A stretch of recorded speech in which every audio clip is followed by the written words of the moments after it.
ओम नमः श्री भगवते प्रणवाय। ओम अहैतुकीं प्रेम घन दिव्यमरुतिं आचार्य रूपं प्रणवं नमामि। तमेव माता च पिता तमेव बंधुश्च सखा तमेव विद्या द्रविणं तमेव सर्वं मम देव देव तमेव सर्वं मम देव देव। ओम अज्ञानतिमिरान्धस्य ज्ञानाञ्जनशलाकया चक्षुरुन्मीलितं येन तस्मै श्रीगुरवे नमः। आजानुलम्बितभुजौ कनकावदातौ सङ्कीर्तनैकवितरौ कमलायताक्षौ विश्वम्भरौ द्विजबारौ जुगधर्मपालो वन्दे जगत्प्रियकरो करुणावतारो। वन्दे श्रीकृष्णचैतन्यं भक्तानुग्रहकातरं येन केनापि सन्तुष्टं भक्तदत्तेन श्रद्धया। वन्दे श्रीकृष्णचैतन्यं कृष्णभावामृतं हि यः आस्वाद्यास्वादयन् भक्तान् प्रेम दीक्षाम शिक्षयेत्। नमस्कार सुप्रिय श्रोता बंधुरा सकल के सप्रेम स्वागत। आज के आमरा शुनब करुणावतार प्रेमावतार भगवान श्री श्री चैतन्य देवेर चरित कथा जीवन कथा आमरा दुटो पर्वे भाग करे शोनाब। प्रथम आदि पर्व बा श्री भगवानेर आविर्भाव थेके सन्यास ग्रहणेर पूर्व लीला पर्यन्त। द्वितीय पर्वे थाकबे सन्यास ग्रहण थेके एकदम अंतिम पर्यन्त लीला कथा भगवानेर। श्रीकृष्ण चैतन्य चरितमृतकार तिनि लिखছেন, चैतन्य सिंहेर नवद्वीपे अवतार सिंहग्रीव सिंहवीर्य सिंहेर अहंकार সেই সিংহ বসুক জীবের হৃদয় কন্দারে কলমশ দীরদনাশে যাহার হুঙ্কারে। ভগবান শ্রীকৃষ্ণ চৈতন্য মহাপ্রভু আমাদের সকলের গৌরাঙ্গ মহাপ্রভু। আমাদের সৌভাগ্য যে ভগবান স্বয়ং ভগবান শ্রী রামচন্দ্র আবির্ভূত হয়েছিলেন উত্তরপ্রদেশে অযোধ্যা নগরীতে। ভগবান শ্রীকৃষ্ণ উত্তরপ্রদেশে, কিন্তু আমাদের সৌভাগ্য যে স্বয়ং ভগবান गौरांग अवतारे आविर्भूत হয়েছেন আমাদের এই বঙ্গভূমিতে। ধন্য বঙ্গভূমি, ধন্য শ্রী নবদ্বীপ ধাম। চৈতন্য চরিতামৃতকার লিখছেন যে চৈতন্য সিংহের নবদ্বীপে অবতার। প্রকৃতই কিন্তু ছিলেন ভগবান শ্রী চৈতন্যদেব সিংহ পুরুষ। যখন নাকি ভারতবর্ষে আমরা দেখব যে বৌদ্ধ ধর্মের একটা গ্লানির অবস্থা এবং ইসলামের আগ্রাসন, সেই অবস্থায় পড়ে লাঞ্ছিত পদদলিত এবং আপন সত্তা ধর্মভাব থেকে বিচ্যুত যারা নাকি সনাতনপন্থী হিন্দু যারা ভাই বোনেরা, তারা যখন মূল ধর্মের থেকে অনেকটাই সরে পড়েছেন, তাত্ত্বিক দিক থেকে শুধু আচার আচরণগুলোই মাত্র তারা ধর্ম মনে করতেন, ঠিক সেই সময় দেখব একটা যুগ ধর্ম সংকটে ধর্ম সংস্কারের একটা প্রয়োজন হয়।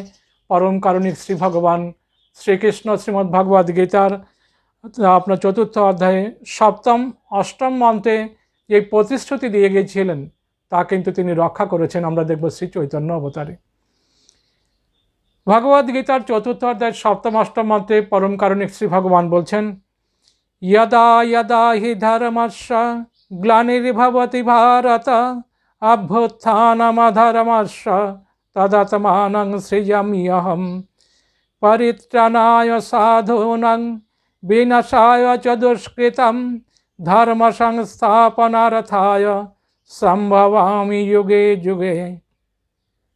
যখন যখনই সনাতন ধর্মের অবক্ষয় হবে, সৎ ব্যক্তিরা লাঞ্ছিত হবেন, আর অসৎ ব্যক্তিরা যখন নাকি প্রবল আপনার প্রতিদ্বন্দ্বী হবে, তাদের অভ্যুত্থান যখন খুব হবে, ঠিক সেই সময়ে সনাতন ধর্মের সংস্থাপনের জন্য পরম কারণিক শ্রী ভগবান স্বয়ং আবির্ভূত হন ধুলার ধরণীতে ভারতবর্ষে। পূর্ণভূমি ভারতবর্ষ যুগে যুগে ভগবান আবির্ভূত হয়েছিলেন, এই যুগেও ভগবান আবির্ভূত হয়েছেন আপনার শ্রী চৈতন্য রূপে। ভগবান কখন আসেন? ভক্ত যখন কাতর হয়ে ডাকে তখন দেখবেন ভগবান আসেন। শিশু সন্তান যখন কাতরভাবে মাকে ডাকে তখন মা কিন্তু আর সাড়া না দিয়ে না এসে থাকতে পারেন না। দেখবেন আপনার যে কোনো পশু, যে কোনো জীবের শিশুরা, গোবৎস, আপনার বাছুরটা যখন কাতরভাবে হাম্বা হাম্বা করে মাকে ডাকে তখন মাও দেখেন সাড়া দেয়। মা তখন কিন্তু উদ্গ্রীব হয়ে থাকে সন্তানের জন্য। সন্তান বাৎসল্য তার মধ্যে আপনার তখন প্রবলভাবে প্রকট হয়। ঠিক সেই রকম শ্রী ভগবানকে যখন ভক্ত যখন ডাকেন তখন ভগবান আসেন, না ডাকলে কিন্তু আসেন না। এই জন্য কথায় বলে যে নেহি বুলানে সে মত যাও, ভুক নেহি লাগনে সে মত খাও। তার উল্টো করলে কি দাঁড়াবে? জব বুলায়েগা তব যাও, জব ভুক লাগেগা তব খাও। যখন কেউ ডাকবে তখন তার কাছে যেতে হয়, আর যখন খিদে পাবে তখনই খেতে হয়। ডেকেছিলেন শ্রী বসুদেবজি দেবী দেবকী মাতা, ডেকেছিলেন মহারাজ দশরথ কৌশল্যা দেবী কৈকেয়ী দেবী সুমিত্রা, ডেকেছিলেন শ্রী বিষ্ণুচরণ দাস এবং সারদা দেবী, এসেছিলেন স্বয়ং গুরু মহারাজ জগৎ কল্যাণের জন্য, ধর্ম সংস্থাপনের জন্য। আর আজ থেকে 550 বছরের আগে এইরকম এসেছিলেন ভগবান শ্রী চৈতন্যদেব, আপনার শচী দেবী এবং ভগবান চৈতন্যদেবের পিতার আহ্বানে শ্রী জগন্নাথ মিশ্র। আমরা একটুখানি দেখে নেব যে তারা তো ডেকেছেন, তাদের 8টি কন্যা সন্তান ছিল, সকলেই শৈশবে মৃতা। জ্যেষ্ঠ পুত্র বিশ্বরূপ জন্মগ্রহণ করলেন। যখন 8 বৎসরে উপনীত হলেন সেই সময় ভগবান কি করলেন? মাতৃগর্ভে প্রবেশ করলেন। প্রাকৃত জন্ম নয়, অপ্রাকৃত জন্ম। আমরা একটুখানি দেখে নেব সম্পূর্ণ বিবরণটা। সেই সময় আপনার ভগবান কেন আসলেন? একদিকে ডাকছেন আপনার কাতরভাবে ডাকছেন আপনার শচী দেবী শ্রী জগন্নাথ মিশ্র, আরেকদিকে ডাকছেন ভক্ত ডাকছেন। পিতামাতা এবং ভক্ত উভয়ের আহ্বানে ভগবানের আসন কিন্তু টলে গেল। ভগবান গোলকে স্থির থাকতে পারলেন না, বৈকুণ্ঠে স্থির থাকতে পারলেন না তিনি। আমরা দেখব এখানে তখন ডাকছেন কমলাক্ষ মিশ্র, আপনার অদ্বৈত শ্রীপাদ অদ্বৈত আচার্য। অদ্বৈত আচার্য বৈষ্ণব মণ্ডলীর হরিদাস, শ্রীবাস, শুক্লাম্বর, গঙ্গাদাস প্রভৃতি ভক্তদের আশ্বাস দিয়ে বলেছিলেন, আমি প্রতিদিন 1 গলা গঙ্গা জলে, শান্তিপুরে তার নিবাস ছিল, 1 গলা জলে দাঁড়িয়ে সচন্দন তুলসী আর গঙ্গা জলে শ্রীকৃষ্ণের আরাধনা করছি। ভগবান শ্রীকৃষ্ণ যেন জীবের উদ্ধারে ও অত্যাচারী শাসকের সংশোধনে ধরাধামে আগমন করেন। একটা কারণ ছিল আপনার অত্যাচারী শাসককে নিবৃত্ত করা, সংযত করা, সুশাসিত করা। আরেকটা ছিল ভক্তের আহ্বানে ধর্ম সংস্থাপনের জন্য ভগবানের অবতরণ খুব জরুরি হয়ে পড়েছিল তখন। এই যুগ সংকটে আপনার তখন আহ্বান করছেন কাতর স্বরে শ্রী অদ্বৈত আচার্য প্রভু। শ্রীকৃষ্ণ চৈতন্য ভাগবত এখানে খুব সুন্দর করে লিখছেন, কৃষ্ণ অবতারিতে আচার্য প্রতিজ্ঞা করিয়া, কৃষ্ণ পূজা করে তুলসী গঙ্গাজল দিয়া, কৃষ্ণের আহ্বানে করে সঘন হুঙ্কারে আকৃষ্ট হইলা ব্রজেন্দ্র কুমার। ভগবান আর থাকতে পারলেন না। ব্রজরাজ গোলকাধিপতি বৈকুণ্ঠের অধীশ্বর ভগবান শ্রীকৃষ্ণ আর থাকতে পারলেন না। ভক্তের কাতর আহ্বানে তিনি আবির্ভূত হলেন, মাতৃগর্ভে তিনি প্রবেশ করলেন। সেই সময় আমরা একটু দেখে নেব যে বাংলার ঐতিহাসিক পটভূমিকাটা কেমন ছিল। সেন বংশীয় রাজা বল্লাল সেনের পুত্র লক্ষণ সেন নবদ্বীপে রাজধানী স্থাপন করেছিলেন। স্থাপন করে নবদ্বীপের নামকরণ নিজের নামের অনুসারে নামকরণ করলেন লক্ষণাবতী। নবদ্বীপ একসময় পাঠান সেনাপতি বখতিয়ার খিলজির অধীনে চলে গেল, দখল করলেন বখতিয়ার খিলজি। সেই সময়টা ছিল নবদ্বীপের এক সুবর্ণ যুগ।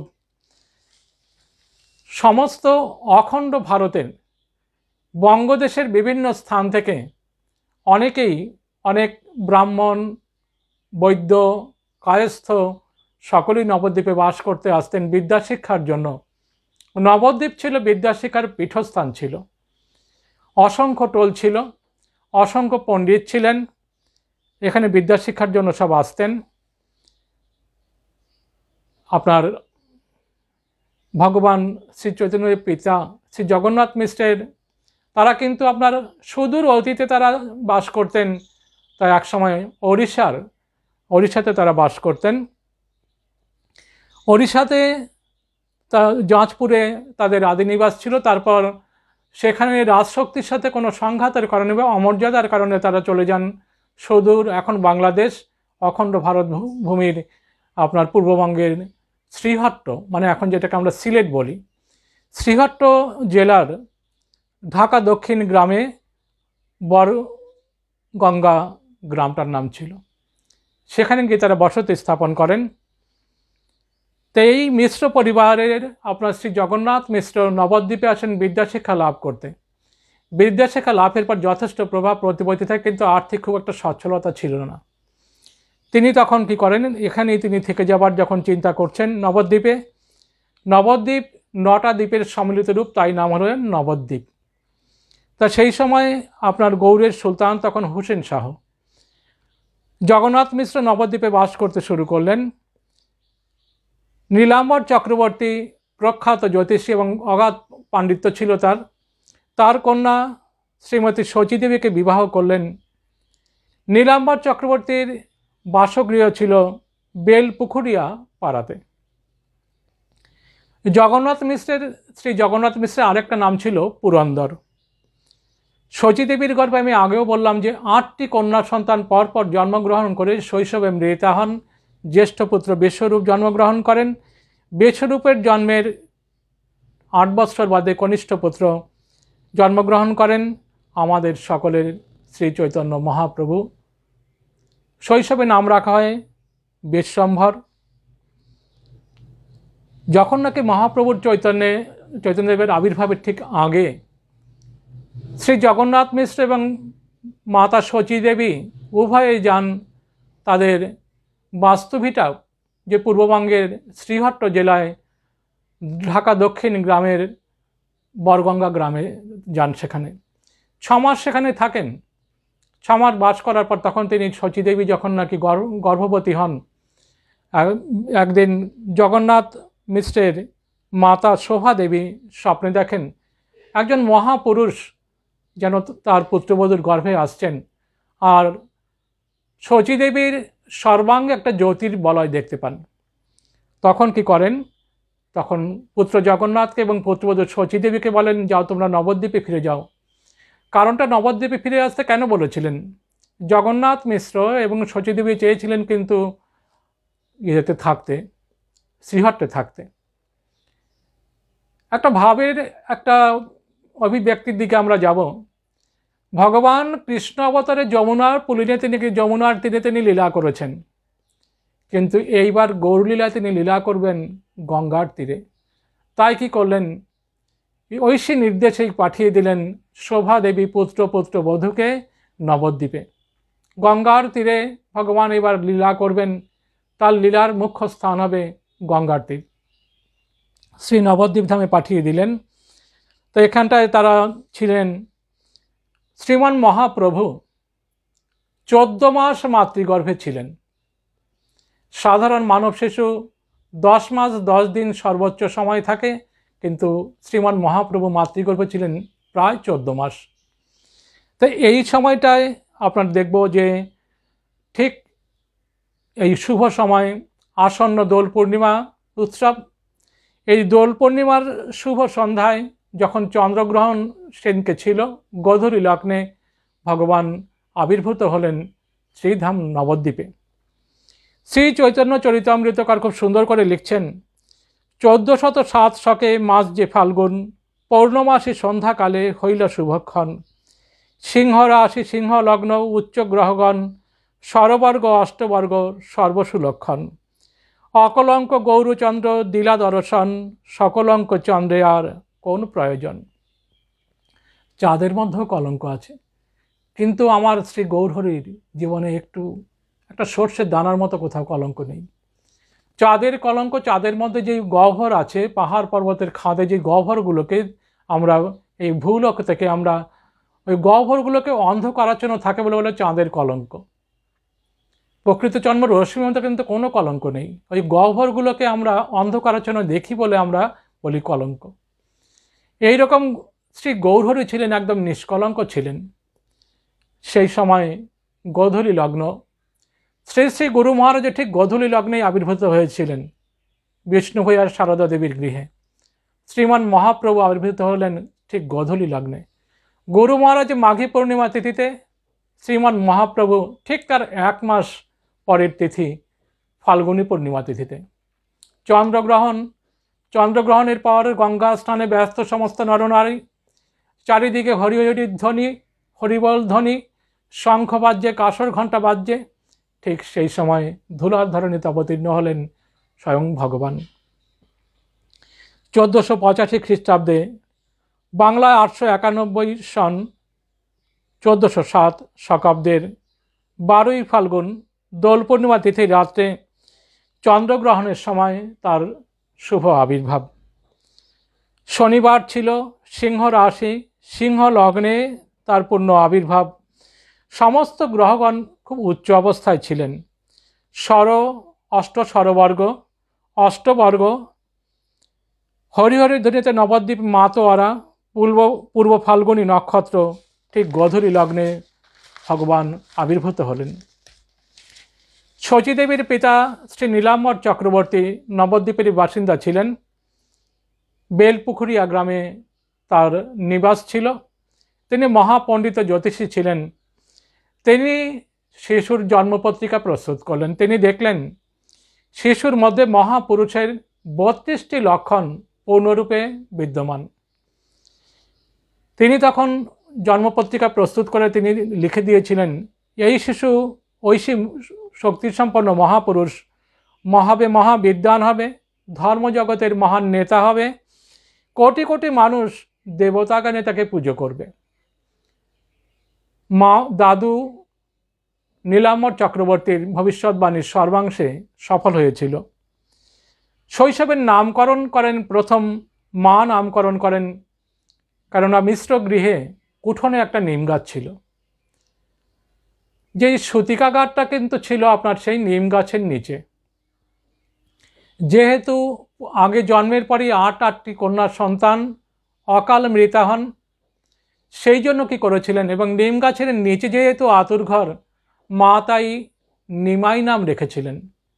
কেননা হয়তো দুটো কারণ ছিল, যে নিম গাছের নিচে আতুর ঘরে জন্ম তাই নিমাই, এবং ওই নিম আপনার পাতা হলো তেতো, তাই তেতো যম যদি নাকি তেতো কথা শোনে তবে হয়তো যম আর হয়তো এই দিকটা তাকাবে না।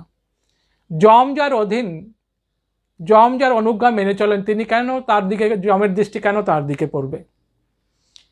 এই কারণে মা নাম রাখেন শচীদেবী, নাম রাখেন নিমাই। ভক্তেরা তাকে গৌর অঙ্গকান্তির জন্য স্বর্ণবর্ণ ছিলেন তিনি।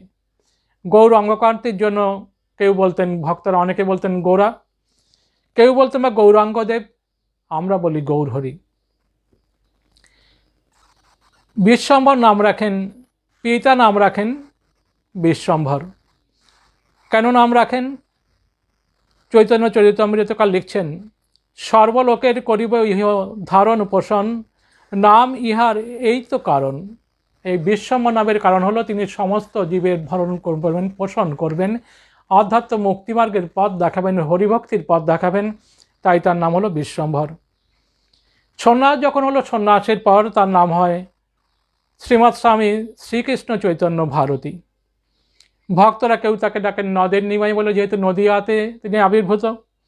কেউ বা বলেন নদিয়া বিহারী, কেউ বলেন শ্রী চৈতন্যদেব, কেউ বা বলেন শ্রী চৈতন্য মহাপ্রভু, কেউ বা বলেন শ্রী গৌরাঙ্গ, কেউ বা বলেন শ্রী গৌরহরি।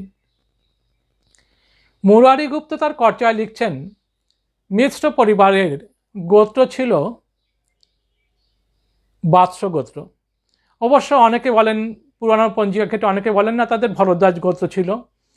বাৎস বা ভরদ্বাজ যেটাই থাক না কেন, তা চৈতন্যদেবের পদতলে যে চিহ্ন ছিল শিশুর জন্মের সময়ে, শুভ কিছু চিহ্ন ছিল, যে চিহ্নগুলো ভগবান শ্রীকৃষ্ণের পদতলে যেগুলো ছিল, ধ্বজ, অঙ্কুশ, পদ্ম, চক্র, এসব চিহ্নাদি ছিল। চোখ ছিল একদম কমল নয়ন, দেবতার মতো চোখ, টানা টানা চোখ, পদ্মফুলের মতো টানা, একদম ঈষৎ রক্তবর্ণের আভা ছিল তার মধ্যে। তাই অন্তিমে আপনার দেখব যে ধ্বজ, অঙ্কুশ, পদ্ম এইসব চিহ্নগুলো তার শ্রী পদতলে তার চিহ্ন ছিল। পিতা জগন্নাথ মিশ্রের গৃহে তার দিব্য আবির্ভাব। জগৎ পিতা শ্রী জগন্নাথ দেবের দর্শনের জন্য তার মাত্র 48 বৎসরের জীবন ধারণ, আর অন্তিমে শ্রী জগন্নাথ বিগ্রহে তার অন্তিম লীলা, এই ভাগবতী তনুর মিলন। শৈশবে দুষ্টুমি করতেন, খুব দুরন্ত ছিলেন শ্রীমান মহাপ্রভু। তা দুষ্টুমি যখন করতেন, দুষ্টুমি করে ছুটে পালিয়ে যেতেন। মা দৌড়ে ধরতে পারতেন না, তখন মায়ের চোখে জল আসতো। শচীদেবী শাসন করতেন না বেশি, কেন আগের 8টি সন্তান অকাল মৃত্যা হয়েছেন কন্যা, 2টি মাত্র যেন 2টি চোখের নিধি, তার 2টি চোখের যেন তারা আর কি। তাই বিশ্বরূপকেও শাসন করতেন না, বিশ্বম্বরকেও শাসন করতেন না। আদরের নিবাইকে তো একদম নয়ই।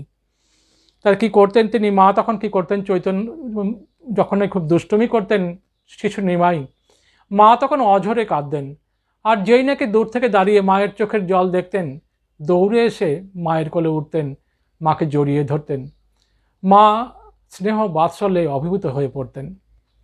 সমস্ত মহাপুরুষের মধ্যে দেখবেন এই যে ভাবটা, মাতৃশ্রদ্ধা, মাতৃভক্তি, পিতৃভক্তি, পিতার আদেশ পালন, এগুলো সমস্ত মহাপুরুষদের মধ্যে দেখবেন আপনার পূর্ণরূপে প্রকট বা বিদ্যমান। যদি কোনো মানব শিশু পিতামাতাকে শ্রদ্ধা না করে, তাদের যদি আপনার দুঃখটা যদি না বোঝে, সে কখনো আপনার ভালো মানুষ হতে পারবে না, সাধু হওয়া তো দূরের কথা। সমস্ত সাধুরা আপনি দেখবেন, যে কোনো সাধুকে জিজ্ঞাসা করে দেখবেন, তারা একদম অকপট মাতৃভক্ত। হ্যাঁ, অবশ্য পিতাকে অশ্রদ্ধা করেন না, পিতার বাক্য, পিতার আদেশ, পিতার শাসনকে তারা অবশ্যই তারা সম্মান করেন। শিশু বড় হতে লাগলেন, তো এরকম দুষ্টুমি করছেন, দুষ্টুমি করতে করতে মা চোখের জল ফেলছেন। শিশু নিমাই মাকে জড়িয়ে ধরে আদর করছেন, মাও বাৎসল্যে আদর করছেন। মা একদিন বলে ফেললেন, হ্যাঁ রে নিমাই, তুই কি আমার পাগল হলি? তখন শিশু নিমাই মায়ের গলা জড়িয়ে দিয়ে বলছেন, মা, জগতে আমি কেবল পাগল নয়, আর সব পাগল। প্রকৃততে আমরা সত্যিই তো পাগল। আমরা বিষয়ের পাগল, সম্পদের পাগল, প্রতিষ্ঠার পাগল। ভগবানের জন্য পাগল কে হয়, কজন হয় বলুন তো দেখি?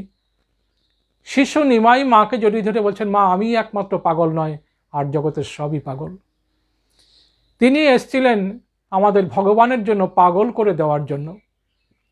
তিনি শিখিয়ে দেখিয়ে, তিনি নিজে আচরণ করে তা দেখিয়ে দিয়ে গেছেন যে ভগবানের জন্য পাগল হলে মানুষের অবস্থাটা কেমন হয়। সেই ভাবের পাগলের নিজে তখন আচরণ করেছেন তিনি। 5 বছর বয়সে হাতে খড়ি এলো বিষ্ণু পণ্ডিতের কাছে, ভর্তি হলেন সুদর্শন ওঝার পাঠশালায়। মিশ্র পরিবারের গৃহদেবতা, কুলদেবতা ছিলেন শ্রী রঘুনাথ, ভগবান শ্রীরামচন্দ্র। মিশ্র পরিবার কিন্তু প্রকৃতই কিন্তু শাক্ত পরিবার ছিল, শক্তির উপাসক ছিল। যখন শ্রীমান মহাপ্রভুর যখন 4-5 বছর বয়স, দুষ্টুমি করে বেড়াচ্ছেন বাগানে, বাড়িতে খেলাধুলো করছেন, খেলতে খেলতে রাস্তায় চলে গেছেন। একটা দুষ্ট প্রকৃতির লোক ছিল, তার নাম ছিল মেঘমালী।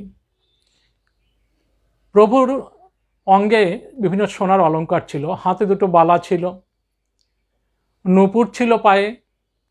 তো এইসব অলঙ্কারগুলো দেখে, অলঙ্কারের লোভে মেঘমালী কি করেছে, শ্রীমান মহাপ্রভুকে, শিশু শ্রী চৈতন্যদেবকে আপনার অপহরণ করে নিয়ে গেছে। যেই না কাঁধে নিয়েছে, আপনার সমস্ত নবদ্বীপের রাস্তাগুলো ঘুরতে শুরু করলো। কিন্তু ঘুরতে ঘুরতে ঘুরতে ঘুরতে তার একটা মনে আমার একটা ভাবের সৃষ্টি হলো যে শিশুটিকে সে বধ করা বা এর যে অলঙ্কারগুলো কেড়ে নেওয়ার কথা তার মন থেকে কিন্তু একদম উধাও হয়ে গিয়ে গেল। সে কিন্তু এসেছিল দূরে কোথাও নিয়ে যাবে, প্রথমে অলঙ্কারগুলো কেড়ে নেওয়ার চেষ্টা করবে, যদি নাকি তাতে যদি বাধা দেয় শিশু, তবে তাকে মেরে ফেলতেও কিন্তু পিছপা হবে না। কিন্তু যেই মাত্র নাকি শিশুকে কাঁধে নিয়ে হাঁটতে শুরু করলো, উদ্ভ্রান্তের মতো হাঁটছে, এ পাড়া সে পাড়া, এ গলি সে গলি, দীর্ঘ প্রায় 2 ঘন্টা মতো এরকম পদচারণা করতে করতে করতে করতে আপনার তার মনের ভাবটা পরিবর্তন হয়ে গেল। শিশুর প্রতি একটা স্নেহ, শিশুর প্রতি একটা আকর্ষণ অনুভব করলো মেঘমালী। কথায় বলে, संतर पारस में बहुत अंतर जान, पारस लोहे को कंचन करे लेकिन संत करे आप समान। পরশ পাথর আর সাধু সন্ত মধ্যে অনেক পার্থক্য। পরশ পাথরের স্পর্শে লোহার খণ্ড স্বর্ণে পরিণত হয়, পরশ পাথর একটা লোহাকে সৃষ্টি করতে পারে না। কিন্তু সাধুর পূর্ণ সান্নিধ্যে যারাই আসেন তাদের চিত্তবৃত্তিটা তাদের সৎ মনোভাবাপন্ন হয়ে যায়। শিশু নিমাইকে কাঁধে নেওয়ার তার এই পবিত্র স্পর্শে তার ভেতর থেকে এই অলঙ্কার অপহরণ এবং তাকে যে মেরে ফেলার একটা চিন্তা প্রথম থেকে ছিল সব কিন্তু উড়ে গেল। এবং আমরা দেখব যে পরিণত বয়সে মেঘমালী আপনার সাধু হয়েছিলেন, আর চৌর্যবৃত্তি করতেন না তিনি। শিশু নিমাই একদিন কান্না শুরু করলেন। আমাকে দুই ব্রাহ্মণ ছিলেন প্রতিবেশী, যেমন জগদীশ এবং হিরণ্য ভাগবত, তাদের কথা বলে বলছেন যে তাদের বাড়ি থেকে একাদশীর গোপালের ভোগ আমাকে এনে দাও। সেদিনকে একাদশী ওই 4-5 বছরের শিশু নিমাই কি করে জানলেন ভগবান কিনা তিনি সর্বজ্ঞ, তার কোনো কিছু আপনার অগোচর থাকতে পারে না। শিশু কান্না জুড়ে দিলেন, তখন সকলে বলছেন যে দেখো আজকে একাদশী, তারা গোপালের ভোগ লাগিয়েছে, সেই ভোগ কি করে চাইব তোমার জন্য, তোমাকে অন্য কিছু দিচ্ছি, যা মিষ্টি চাইবে দিচ্ছি, ফল দিচ্ছি। সচিমাতা কত করে বোঝালেন, প্রতিবেশিনীরা এসে বোঝালেন, কারো কথায় তিনি কিন্তু শান্ত হলেন না। শেষে আপনার এই প্রতিবেশী জগদীশ পণ্ডিত এবং হিরণ্য ভাগবত পণ্ডিত তারা গোপালের ভোগ নিয়ে আসলেন, একাদশীতে যে ভোগ দিয়েছিলেন। তখন এসে বলছেন প্রভুকে, শিশু নিমাইকে সামনে ভোগ রেখে বলছেন, তুমি আমাদের গোপাল, তুমি যদি ভোগ গ্রহণ করো তবেই শ্রী গোপালের ভোগ গ্রহণ সম্পূর্ণ হবে, না তুমি ভোগ গ্রহণ করো। ভোগ গ্রহণ করলেন প্রভু, শান্ত হলেন। তবে একদিন শিশু নিমাই ঠাকুর পুজোতে যে পান উৎসর্গ হয়, তাম্বুল পান একদিন খেয়েছেন। খেয়ে পরে ততদিনে কিন্তু বিশ্বরূপ 16 বৎসর বয়সে, মাত্র 16 বৎসর বয়সে জ্যেষ্ঠ ভ্রাতা বিশ্বরূপ সন্ন্যাস গৃহত্যাগ করে সন্ন্যাসী হন। সাথে নিয়ে গিয়েছিলেন মামাতো ভাই লোকনাথকে, লোকনাথও সন্ন্যাস গ্রহণ করেন। বিশ্বরূপের সন্ন্যাস নাম হয় শ্রীমৎ স্বামী শঙ্করানন্দ পুরী। বিশ্বরূপ সন্ন্যাস অবলম্বন করে প্রস্থান করেছেন। একদিন শিশু নিমাই পান খেয়েছেন, পান খেয়ে তার মধ্যে একটা ভাবের একটা আবেশ হলো। তা তখন আর কি বলছেন যে শচীদেবীকে বলছেন ভাবের আবেশে, দাদা এসেছিলেন আমার কাছে, তিনি এসে আমাকে বললেন তুমি আমার মতো সন্ন্যাসী হও। শচীদেবী প্রমাদ গুনলেন। জ্যেষ্ঠ পুত্র চলে গেছেন মাত্র 16 বছর বয়সে, তার আগে 8টি কন্যা লোকান্তরিত হয়েছেন, একমাত্র হৃদয়ের ধর নয়নের নিধি একমাত্র রয়ে গেছেন নিমাই, আদরের নিমাই। সেই নিমাইও কি শেষ পর্যন্ত সন্ন্যাসী হবে? মা খুব আঘাত পেলেন। কিন্তু শিশু 9 বৎসরে যখন নাকি উপনীত হলেন শিশু নিমাই, উপনয়ন সংস্কার ব্যবস্থা করলেন শ্রী জগন্নাথ মিশ্র। জগন্নাথ মিশ্রের গুরু ছিলেন শ্রী বিষ্ণু পণ্ডিত। আসলেন পুরোহিত, কুলপুরোহিত সুদর্শন ওঝা, সকল নবদ্বীপের শ্রেষ্ঠ সব পণ্ডিত ব্যক্তিরা সকলে সমাগত হলেন। শ্রী জগন্নাথ মিশ্র পুত্রের কানে, শিশু নিমাইয়ের কানে যখন গায়ত্রী উপদেশ করলেন, আবিষ্ট হয়ে সে তখন আপনার নিমাই হুঙ্কার করলেন, গর্জন করলেন, মূর্ছিত হয়ে পড়লেন, অঙ্গ পুলকিত হতে লাগলো, দেহ থেকে জ্যোতি নির্গত হতে লাগলো, চারপাশে দেহের একটা জ্যোতির বলয় সৃষ্টি হলো। সেই সময় নয়নে অবিরাম বারিধারা প্রেমাশ্রু বইতে লাগলো সদ্য উপদেশপ্রাপ্ত, গায়ত্রী উপদেশপ্রাপ্ত নিমাইয়ের। ব্রত ভিক্ষা দিতে অনেকেই এসছেন। একজন ব্রাহ্মণ এসেছিলেন, অতি দরিদ্র ব্রাহ্মণ, একদম নিঃসম্বল ব্রাহ্মণ, মাধুকরী করে তার জীবনযাত্রা চলত। মাধুকরী করে একটা সুপুরি পেয়েছিলেন, নিমাইকে ব্রত ভিক্ষা দিলেন সেই সুপুরিটা। সঙ্গে সঙ্গে নিমাই কী করলেন, সুপুরিটাকে মুখে দিয়ে ফেললেন। আর মুখে দেওয়ার পরই তার সঙ্গে সঙ্গে গম্ভীর স্বরে মাকে ডেকে বলছেন যে মা, আজ থেকে তুমি একাদশীতে তুমি অন্ন গ্রহণ করবে না। গলার স্বরও একদম পাল্টিয়ে গেছে। কে বলবে যে এই সেই শিশু নিমাই, যেন একদম বয়স্ক কোনো মানুষের মতো, যুবকের মতো গম্ভীর কণ্ঠস্বর নির্দেশ দিলেন মাকে, বলেন, মা, আজ থেকে তুমি আর একাদশীতে অন্ন গ্রহণ করো না। কোনো মহাপুরুষ নিমাইয়ের স্ত্রীদেহকে অবলম্বন করে ছিলেন। নিমাই তখন বলছেন মাকে, মা, আমি এই দেহে এখন আমি ত্যাগ করে চললাম, সময় মতো আবার আমি এই দেহে ফিরে আসব। এই যে দেহটি রইল, এই দেহটি তোমার পুত্র, একে যত্ন করে লালন পালন করবে। নিমাই আস্তে আস্তে সুস্থ হয়ে উঠলেন, দুরন্তপনা বাড়তে লাগলো, টোলে ভর্তি হলেন স্কুলে। কিন্তু শচীদেবীর একটা ভয় ছিল যে লেখাপড়া করে বিশ্বরূপ সংসার ত্যাগ করেছে জগতের অনিত্যতাকে উপলব্ধি করে। একটা বই রেখে গিয়েছিলেন বিশ্বরূপ। মাকে বলতেন যে, মা, নিমাই যখন বড় হবে, অবশ্য বিশ্বরূপ কিন্তু বিশ্বম্বর বলেই ডাকতেন ছোট ভাইটিকে, বিশ্বম্বর বড় হলে এই বইটা তাকে তুমি পড়তে দিও। একদিন শচীদেবী বললেন, তুমিই তো দিতে পারো ভাইকে বইটা, তুমি যখন নিমাই বড় হবে তখন তুমি দেবে। বলছে, না মা, ভবিষ্যতের কথা তো বলা যায় না, কখন কি হবে, বইটা তোমার কাছে রাখলাম, তুমি এটা বিশ্বম্বরকে এটা তুমি পড়তে দিও। শচীদেবী তার দেখলেন কিছুদিন বাদেই বিশ্বরূপ গৃহত্যাগ করে সন্ন্যাসী হয়েছেন, তাই ভাবলেন এই বইটা পড়লে হয়তো আমার আদরের নিমাই হয়তো সন্ন্যাসী হবে। একদিন স্নান করতে যাবার সময় সেই বইটি গঙ্গার জলে বিসর্জন দিলেন। নিমাইয়ের পড়াশোনা কিন্তু কিছুদিনের জন্য বন্ধ হয়ে গেল, দুষ্টমি খুব বেড়ে চলল, সকলে একদম আতঙ্কিত হয়ে থাকত। প্রতিবেশী গঙ্গা স্নানার্থী, গঙ্গা যেতেন স্নানার্থীরা স্নান করতে, রেখে কাপড়, শুকনো কাপড় জামা পরবেন যেগুলো স্নান করবেন সেগুলো পারে রেখেছেন গঙ্গার তীরে, আর শিশু নিমাই তার দলবলকে নিয়ে জল ছিটিয়ে দিত। তো এরকম দুষ্টুমি করতেন। এর বাড়িতে কুলটা, এর বাড়িতে কলাটা মূলোটা, এরকম আপনার সবাইকে নিয়ে খেতেন, দুষ্টুমি করতেন। আর সব থেকে যেটা বেশি করতেন, কোনো বৈষ্ণব মনোভাবাপন্ন মানুষকে দেখলে, সে শিশু হোক বৃদ্ধ হোক, পরিহাস করতেন, খ্যাপাতেন, মুখ ভেঙচি করতেন। কিন্তু দেখুন ভবিষ্যতে তিনি হয়ে গেলেন কিনা স্বয়ং ভগবান। তো এইসব পরিহাসগুলো তিনি কিন্তু শৈশবে করতেন। দুষ্টুমি বাড়তে লাগলো। একদিন শ্রী জগন্নাথ মিশ্র শচীদেবী বললেন, তুই এত দুষ্টুমি করিস কেন?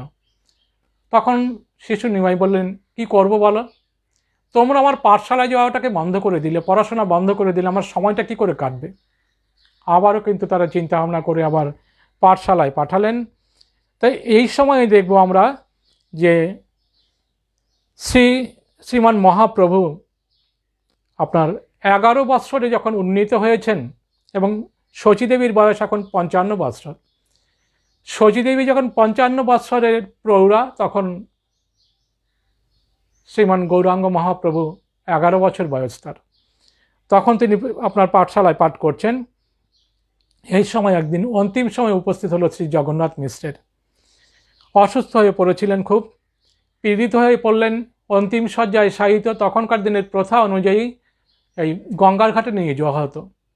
তো বহন করলেন 11 বছরের নিমাই এবং পত্নী, ধর্মপত্নী শচীদেবী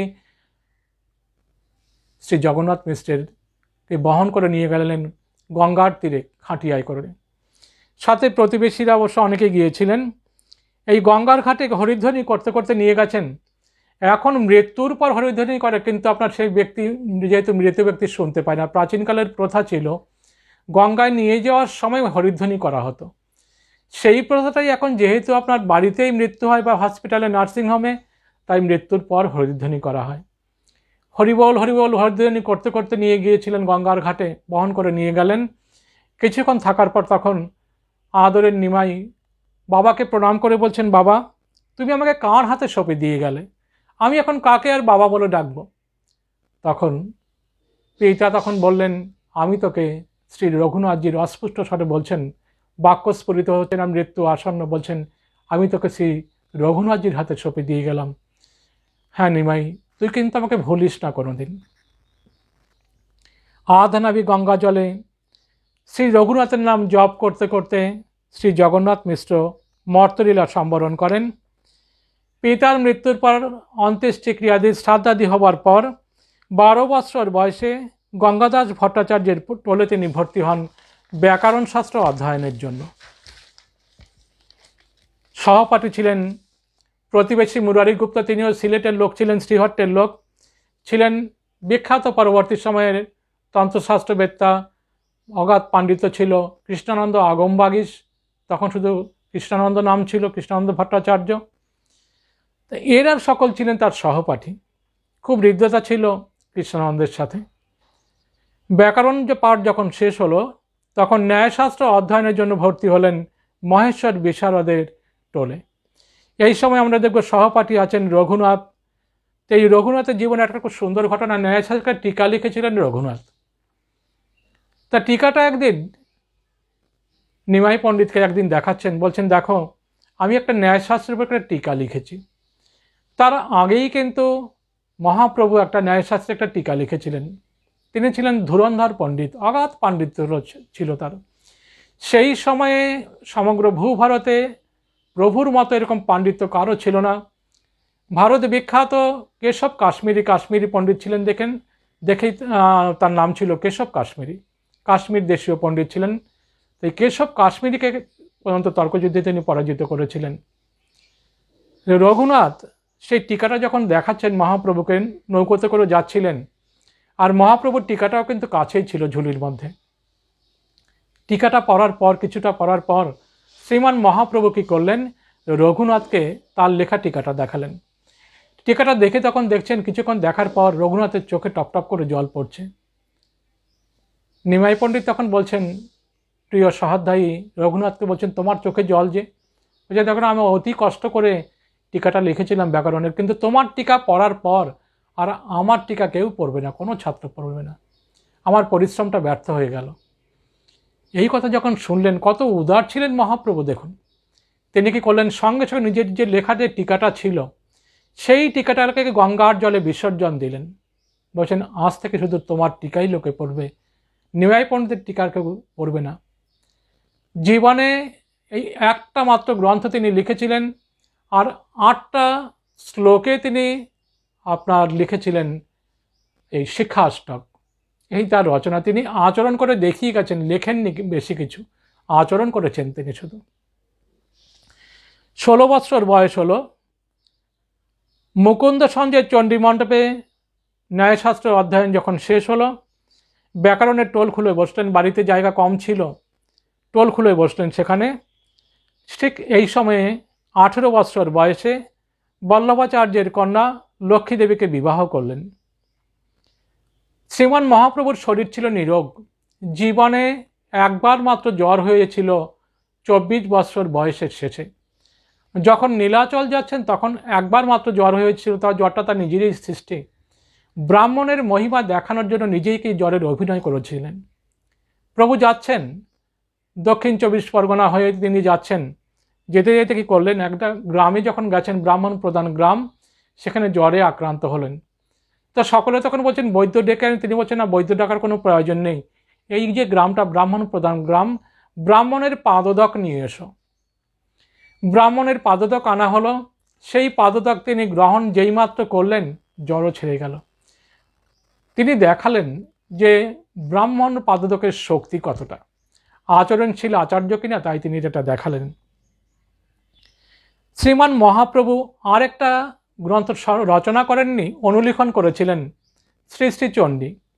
তিনি এই 18 বছর বয়স যখন লক্ষ্মীদেবীকে বিবাহ করার পর তিনি পিতৃগৃহে রেখে তিনি চলে যান, শ্রীহট্টে চলে যান পূর্বপুরুষদের বসতিস্থল দর্শন করার জন্য। সেখানে গিয়ে একটা চণ্ডী গ্রন্থ লিখেছিলেন। বৃদ্ধ পিতামহ মধুকর মিশ্রকে সহস্ত লিখিত চণ্ডী গ্রন্থকনা তিনি দিয়েছিলেন। চণ্ডী গ্রন্থকনা বহুদিন পর্যন্ত কিন্তু ছিল, হয়তো এখনও সেখানে আছে। শ্রীহট্টে থাকার সময় লক্ষ্মী দেবী সর্পদংশনে তার মৃত্যু হয়।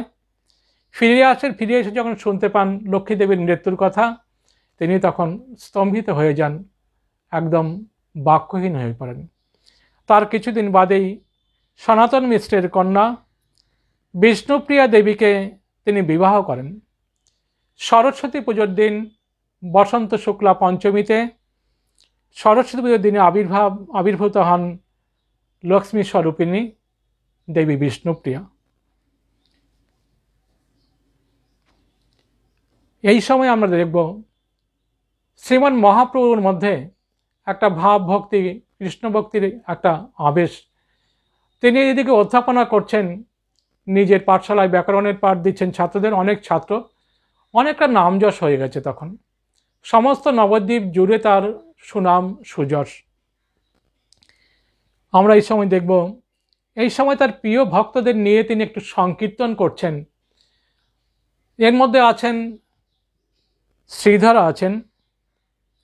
আছেন অদ্বৈত আচার্য, আছেন শ্রীবাস আচার্য, শ্রীপাদ মুকুন্দ, শ্রীপাদ মুরারি গুপ্ত, ভক্ত দামোদর, ভক্ত গদাধর, জগদানন্দ, এরা সকলে আছেন।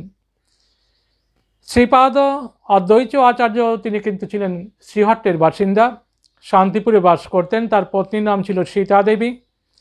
তিনি মাধবেন্দ্র পুরীজির শিষ্য শ্রীমৎ স্বামী ঈশ্বর পুরীজির ছিলেন গুরুভ্রাতা।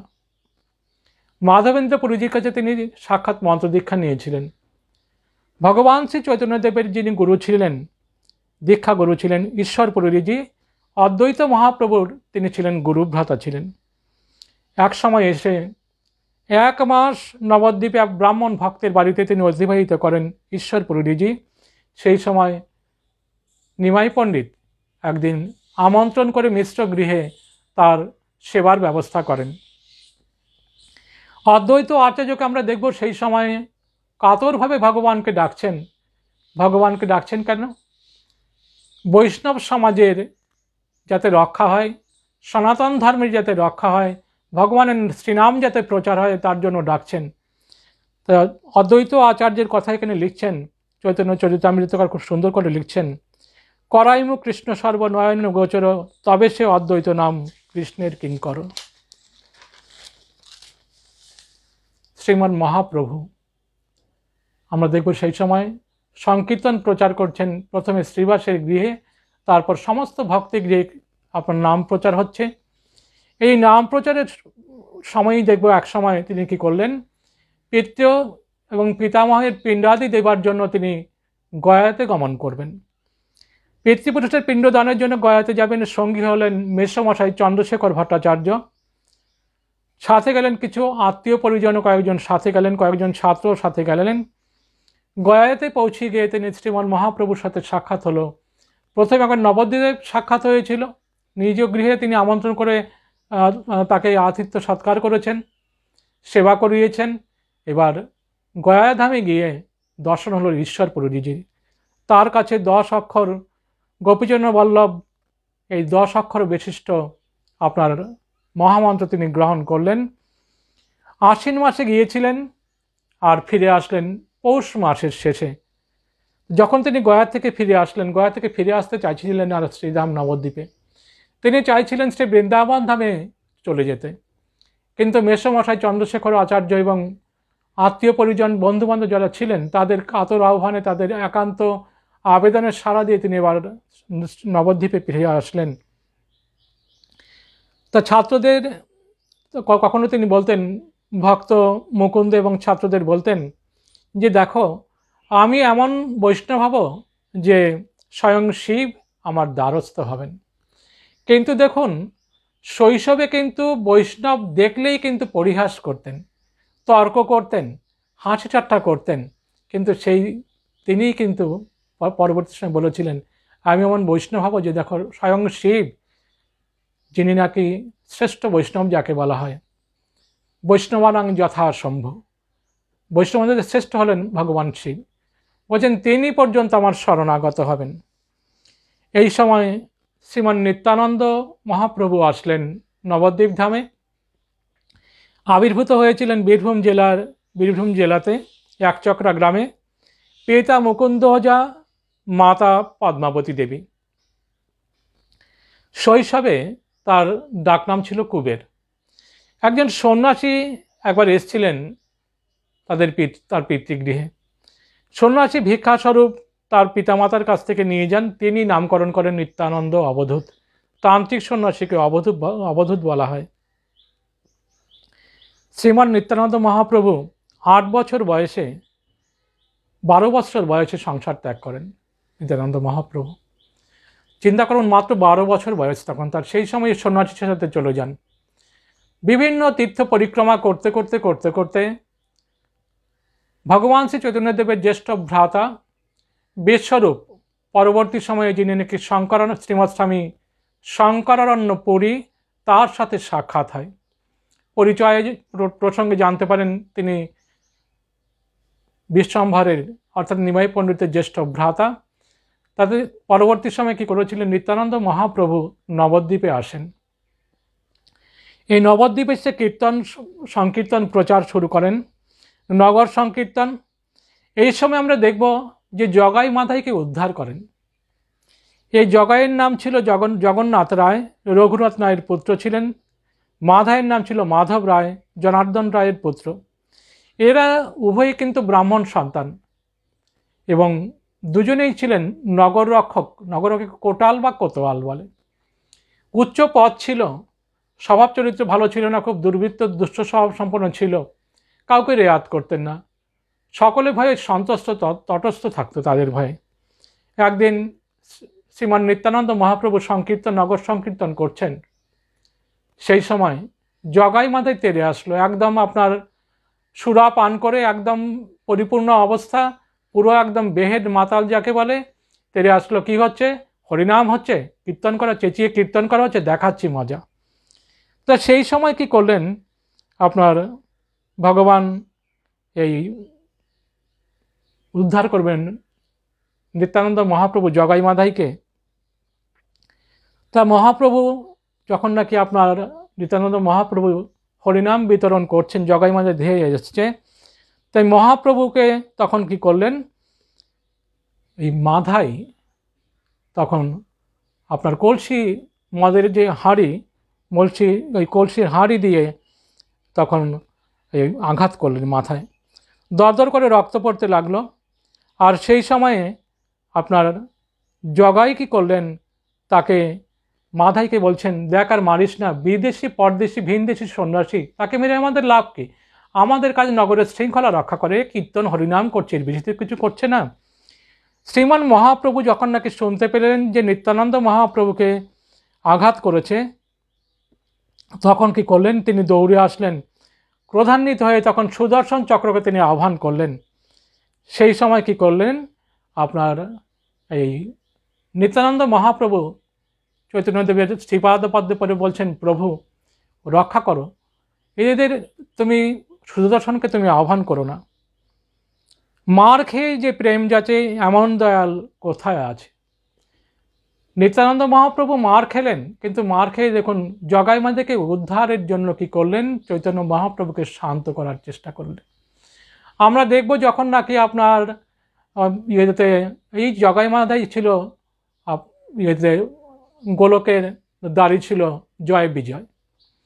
জয় বিজয় সনক সনাতন সনত কুমার মুনির দ্বারা অভিশপ্ত হয়ে প্রথম জন্মে হিরণ্যকশিপু, দ্বিতীয় জন্মে ত্রেতাযুগে রাবণ কুম্ভকর্ণ এবং তৃতীয় জন্মে দ্বাপর যুগে শিশুপাল দন্তবক্রকে জন্মগ্রহণ করেছেন। 3 যুগেই ভগবান কি করেছেন, সংহার করেছেন, করে তাদের কি করেছেন, মুক্তির তাদের রাস্তাটাকে পরিষ্কার করেছেন। শ্রী ভগবান এবার দেখলেন যে এদের তো 3 জন্মে বধ করেছি, এবার আর বধ করব না, এদের একদম আত্মস্থ করে নেব, হরিনামের একদম উন্মত্ত করে দেবে এদের। জগাই মাধাইকে উদ্ধার করে এমন ভাব তাদের মধ্যে দিলেন যে জগাই মাধাই হরিনামে উন্মত্ত হয়ে এই মহাপ্রভুর সাঙ্গপাঙ্গদের মধ্যে অন্তর্ভুক্ত হয়ে গেলেন, হরিনাম করছেন। এই দিকে যারা নাকি হরিবিদ্বেষী, যারা সেই সময়কার কিছু সমাজের উচ্চবর্ণের ব্যক্তি, তাদের সাথে যোগ দিয়েছেন কিছু আপনার অহিন্দু, কিছু মুসলিম ব্যক্তি। তারা যোগ দিয়ে কাজীর কাছে অভিযোগ জানিয়েছে,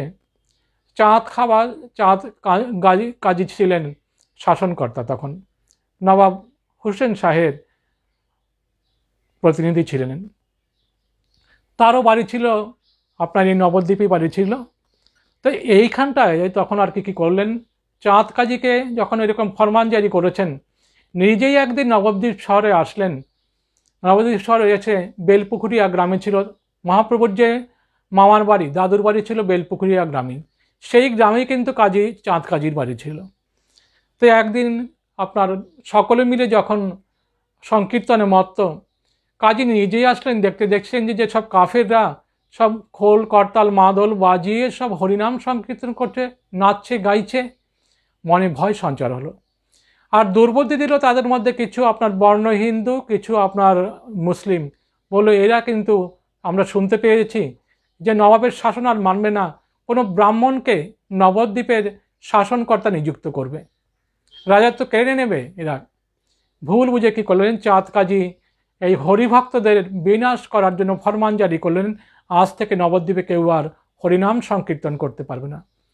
শ্রীমান মহাপ্রভু যখন শুনলেন তখন কি করলেন, ক্রোধে তখন সমস্ত ভক্তদের নির্দেশ দিলেন যে চলো আজকে আমরা সন্ধ্যের সময় হরিনাম করতে করতে চাঁদ কাজীর আজকে আবাসের দিকে যাব। সহস্র সহস্র মানুষ যোগ দিলেন হরিনাম সংকীর্তনে। খোল মাদল কাসর ঘণ্টা ঝাঁঝ করতাল বাজতে লাগলো।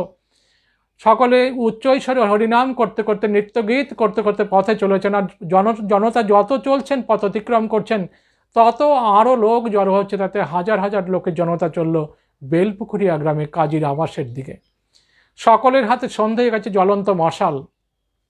কাজী ঘরের ছাদে ছিলেন, তো ছাদের ওপর থেকে যখন এই বিশাল জনতা এবং মশাল উন্মত্ত জনতার এই ধ্বনি যখন নাকি শুনতে পেলেন, ভয়ভীত হয়ে তিনি লুকিয়ে আশ্রয় নিলেন ঘরের ভেতরে।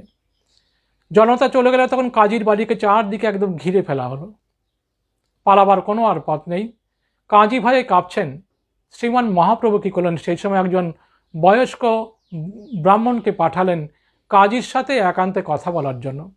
ব্রাহ্মণ গিয়ে কাজীকে সম্বোধন করে কথা বললেন, বলছেন এসছেন নিমাই পণ্ডিত আপনার সাথে কথা বলতে চান, ভয়ের কোনো কারণ নেই। কাজী তখন ব্রাহ্মণের আশ্বাস পেয়ে আসলেন, করজোড়ে নিমাইকে বললেন, তখন স্তুতি করছেন, বলছেন দেখো গ্রাম্য সম্পর্কে তোমার মামার বাড়িও এই আমারই গ্রামে, আমি তোমার যে দাদু নীলাম্বর চক্রবর্তীকে আমি চাচা বলি, তাই সেই সম্পর্কে তুমি আমার ভাগ্নে আর আমি তোমার মামা। নিমাই পণ্ডিত শ্রী চৈতন্যদেব কিন্তু মামা বলে সম্বোধন করলেন, দেখো ভয়ের কোনো কারণ নেই, আমি আসলাম তোমার বাড়িতে, তুমি কেমন মামা যে তুমি লুকিয়ে রইলে ঘরের ভেতর। বলছেন দেখো তখন তোমার রুদ্ররূপ দেখেছিলাম, এখন তোমার শান্ত সৌম্যরূপ। কাজীকে উদ্ধার করলেন, তার মনোগত বাসনাকে কি করলেন, মনটাকে পরিবর্তন করিয়ে দিলেন। পরিবর্তন করে দিয়ে কাজী তখন থেকে আর কি তার যে ফরমান ছিল নবদ্বীপ কেউ সংকীর্তন করতে পারবে না, ফরমানটাকে কী করলেন, উইথড্র করলেন। বললেন আজ থেকে নবদ্বীপে হরিনাম সংকীর্তনের বাধা থাকবে না, কেউ কোনো বাধা দিতে পারবে না। এই কাজীও আমরা দেখব পরবর্তী সময়ে প্রভুর ভক্ত হয়ে গিয়েছিলেন। এই সময় আমরা দেখব যে এসছেন নবদ্বীপে ভারত বিখ্যাত নৈয়ায়িক পণ্ডিত কেশব কাশ্মীরি। তা কেশব কাশ্মীরির অগাধ পাণ্ডিত্য ছিল, সর্বত্র বিজয় পতাকা উড্ডীন করে তিনি এসেছেন নবদ্বীপ ধামের। সাথে অনেক লোক লস্কর অনেক পণ্ডিত মণ্ডলী আছেন। এসে নবদ্বীপের পণ্ডিত সমাজকে তিনি হুঙ্কার দিয়ে আহ্বান করলেন শাস্ত্র বিচার করবেন। কেউ কিন্তু এগিয়ে আসেননি।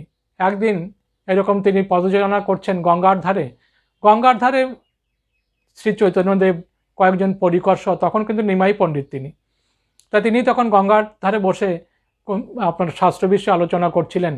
আর ঠিক সেই সময় কেশব কাশ্মীরি উপস্থিত। পরিচয় জিজ্ঞাসা করলেন, সৌম্য দর্শন, 6 ফুট উচ্চতা ছিল শ্রীমান মহাপ্রভুর, কাঁচা সোনার মতো দেহের বর্ণ, সমস্ত শরীরে একটা এমন জ্যোতি একটা প্রভা ছিল যে দেখেই তার মধ্যে বিদ্যার একটা জ্ঞানের যে প্রভা তার মধ্যে বিচ্ছুরিত হতো। দেখে বললেন, পরিচয় জিজ্ঞাসা করলেন কেশব কাশ্মীরি, নিজের পরিচয় দিলেন, দিয়ে বললেন আমি ভারত বিখ্যাত পণ্ডিত কেশব কাশ্মীরি, আমি যেখানে যাই বিদগ্ধ পণ্ডিতদের আমি অন্বেষণ করি। তা তোমার কথা আমি শুনেছি, কিছু কিছু অনেকে বলেছেন তোমার কথা, তা আজকে এসো তোমার সাথে আমি শাস্ত্র বিচার করব। আসন দিলেন, মর্যাদা প্রদান করলেন, নমস্কারে তিনি নিবেদন করলেন। নিমাই পণ্ডিত কেশব কাশ্মীরিকে, তিনি বয়োজ্যেষ্ঠ ছিলেন, বয়স্ক মানুষ ছিলেন। তখন নিমাই পণ্ডিত তখন বলছেন, দেখুন আমরা গঙ্গার তীরে বসে আছি, তো একটা গঙ্গা স্তব করুন, তাই থেকে বরঞ্চ শাস্ত্র বিচার হবে। তাৎক্ষণিক তিনি খুব শ্রুতিমধুর একটা গঙ্গা স্তব তিনি তাৎক্ষণিক রচনা করে দিলেন কেশব কাশ্মীরি।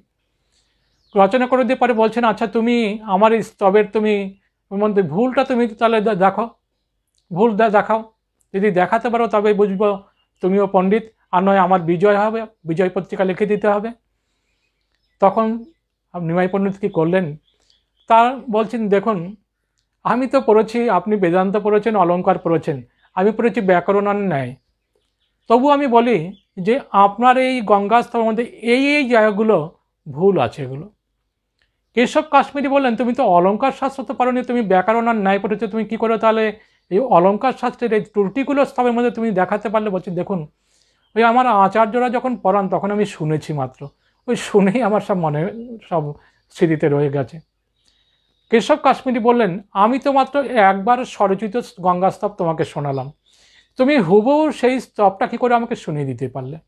বলছেন দেখুন আমি একবার যা শুনি সেটাই আমার স্মৃতিতে থেকে যায়। কেশব কাশ্মীরি স্তম্ভিত হলেন। পরাজয়ের একটা গ্লানি তার মধ্যে কিন্তু আপনার আসলে, কিন্তু কিন্তু আপনার নিমাই পণ্ডিত কিন্তু তাকে বললেন না যে আপনি পরাজিত হয়েছেন আমার কাছে। তা দুজনে নমস্কার বিনিময় করে চলে গেছেন। সারা রাত কেশব কাশ্মীরি ঘুমোতে পারলেন না, বিনিদ্র রজনী কাটালেন। গভীর রাত্রিতে স্বপ্ন দেখলেন বিদ্যাদেবী সরস্বতী আবির্ভূত বলছেন তুমি কাল প্রভাতে নিমাই পণ্ডিতের কাছে গিয়ে তুমি আত্মসমর্পণ করো। পরদিন সকালে এসেছিলেন কেশব কাশ্মীরি নিমাই পণ্ডিতের কাছে, তিনি এসে আত্মসমর্পণ করেছিলেন, ক্ষমা ভিক্ষা করেছিলেন। তারপর থেকে কেশব কাশ্মীরি আর কারো কাছে তা আপনার তর্কযুদ্ধের জন্য কখনো তিনি যাননি। কেশব কাশ্মীরকে পরাজিত করলেন। এই সময় আমরা দেখব যে শ্রী চৈতন্য পার্ষদদের মধ্যে জবন হরিদাস, যার নাম খুব সুবিখ্যাত, ঠাকুর হরিদাস যশোর জেলার বুরন গ্রামের লোক ছিলেন, তা তিনি এসে যোগ দিলেন। তিনি হরিনাম করতেন। সেখানকার কাজী শাসনকর্তা সেখানে নির্দেশ দিলেন তুমি হরিনাম, যেহেতু জবন তুমি মুসলমান, তুমি হিন্দুদের দেবতার নাম তুমি করতে পারবে না। নিষেধ অমান্য করে হরিনাম করতে লাগলেন। তখন কার্যের নির্দেশে 22 বাজারে তাকে বেত্রাঘাত করা হলো। শেষে আপনার জলে, গঙ্গার জলে ফেলে দেওয়া হলো মৃতদেহ মৃত মনে করে। কিন্তু আপনার রাখে হরি মারিকে তিনি কিন্তু জীবিত হয়ে উঠলেন এবং সেই থেকে তিনি ফুলিয়া শান্তিপুরের গঙ্গার তীরে তিনি বাস করতে লাগলেন জবন হরিদাস। এই সময় আমরা দেখব জবন হরিদাস যখন এই বুরন গ্রামে বেনাপোলে, বাংলাদেশের বর্ডার বেনাপোল, আমাদের ভারতের বর্ডার পেট্রাপোল, বেনাপোলে একটা কুটিয়া বেঁধেতে তিনি আপনার বাস করছেন, হরিনাম করছেন। স্থানীয় জমিদার রামচন্দ্র খাঁ এক পতিতাকে পাঠালেন তাকে চরিত্রভ্রষ্ট করার জন্য। পর 3 দিন চেষ্টা করেছেন, চরিত্রভ্রষ্ট তো করতে পারলেন না হরিদাসকে। নির্বাচন নিজের পতিতার চরিত্রটা সংশোধিত হয়ে গেল, হরিভক্তি পরায়ণ হলেন। তিনি দীক্ষা নিলেন হরিদাস, শ্রীমান হরিদাস, শ্রীপাদ হরিদাসের কাছে। গুরুর নির্দেশে কী করলেন, সমস্ত সম্পদকে দরিদ্র মধ্যে বিলিয়ে দিলেন।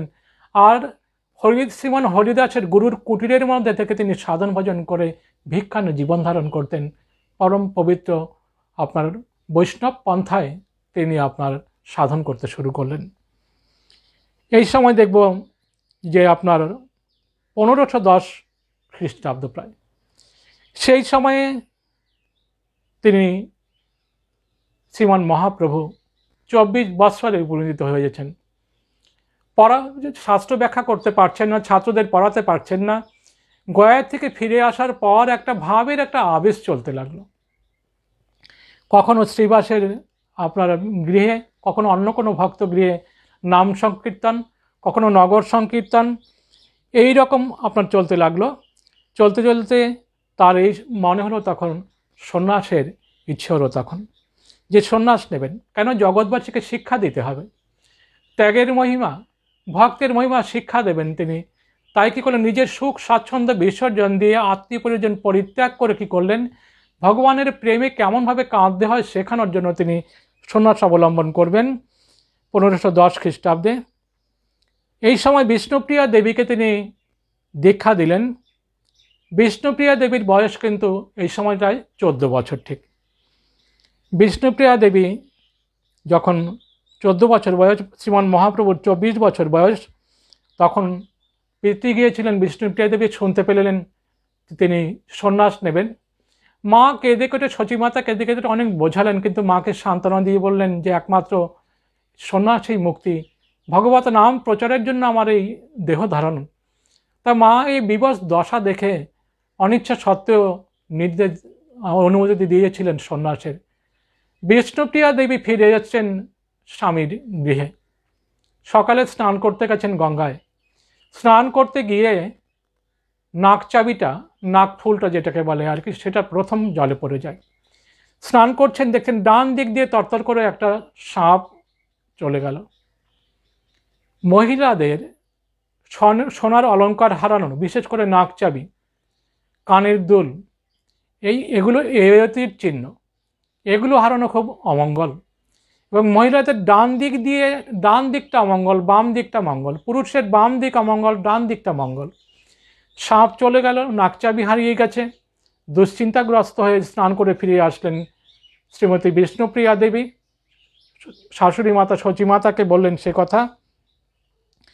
সেই রাত্রে কি করলেন, সূর্য মকর রাশি থেকে কুম্ভ রাশিতে গমন করেছেন, মাঘ মাসের সংক্রান্তি। শেষ রাত্রে রঘুনাথ বিগ্রহকে প্রণাম করে শ্রীমান মহাপ্রভু রাত্রিবেলায় কি করলেন, যখন যাচ্ছেন, রাত্রিবেলা শেষ রাতে যখন দেব বিগ্রহকে জাগানো হয় তখন হাত তালি দেওয়া হয়। হাত তালি দিলে আওয়াজ পেয়ে জেগে উঠবে, হয়তো মা জেগে উঠবেন। হাততালি দিলেন, খুব আস্তে, কোনো আওয়াজ হলো না। প্রদক্ষিণ করলেন শ্রী রঘুনাথ বিগ্রহের মন্দির। প্রদক্ষিণ করে কি করলেন, নিঃসতি রাতে একা, কাউকে না জানিয়ে তিনি গঙ্গার তীরে চলে গেলেন। সাঁতার কেটে গঙ্গায় এক বস্ত্রে পার হয়ে গেলেন, গঙ্গার অপর পারে কাটোয়া শহরে চলে গেলেন।